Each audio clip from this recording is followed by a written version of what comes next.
எல்லாரும் என்ன பண்றாங்க உள்ள? சாரை தூங்க வச்சுட்டு எல்லாரும் சுத்தி உட்காந்து அழகு பார்த்துக்கிட்டு இருக்காங்க. செடி என்கிட்ட தனியா நல்லா மாட்டிக்கிட்டான். புடிச்சு நல்லா திட்டி விட்டுட்டேன். செலியன் தம்பியை திட்டி என்ன பிரயோஜனம்? பாட்டி போடுற தாளத்துக்கெல்லாம் செலியன் தம்பி ஆடிக்கிட்டு இருக்கு. அவன் என்ன குழந்தையா? அடுத்தவங்க எல்லாரும் சொல்றத கேட்க. அங்கிள் இங்க வந்தா மட்டும் எல்லாம் சரியாயிடுமா என்ன? அங்கிள் இங்க கூட்டிட்டு வந்தா ராதிகா எப்படி சும்மா விடுவாங்க? பிரச்சனை தான் வரும் ஆண்டி. சொல்லி வாய் முருங்கல இந்த பிரச்சனை வந்துருச்சு.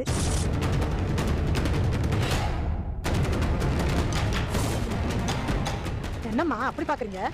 பார்வையிலே எரிச்சிருவீங்க போல. என்ன விளையாடுறியா? உரிமை உள்ள ராதிகா அங்க உட்காந்து அழுதுட்டு இருக்கா. நீ மாப்பிள்ளை எங்க கூட்டிட்டு வந்தியா? என்ன கேட்க ஆள் இல்ல நினைச்சீங்களா? இப்ப எதுக்கு வந்திருக்கீங்க? உங்க மருமகனை ஏன் இங்க கூட்டிட்டு வந்தோன்னு நியாயம் கேட்கறதுக்காகவா? அதுக்கு தான் வந்திருக்கீங்கன்னா நீங்க பேச வேண்டியது என்கிட்ட இல்ல, உங்க மருமகனோட அம்மா கிட்ட. அவங்க தான் அவரை கூட்டிட்டு வந்தாங்க.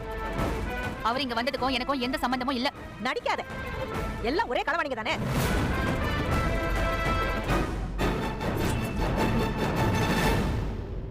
ஃப்ரெண்ட்ஸ், நம்ம சேனலில் நிறைய பேர் சப்ஸ்கிரைப் பண்ணாமே பார்த்துட்டு இருக்கீங்க ஃப்ரெண்ட்ஸ். மறக்காமல் சப்ஸ்கிரைப் பண்ணிடுங்க. கூட பெல் பட்டன் அழுத்துங்க. அப்போ தான் நான் போடுற ஒவ்வொரு வீடியோ உங்களுக்கு நோட்டிஃபிகேஷன் வரும். தேங்க்யூ.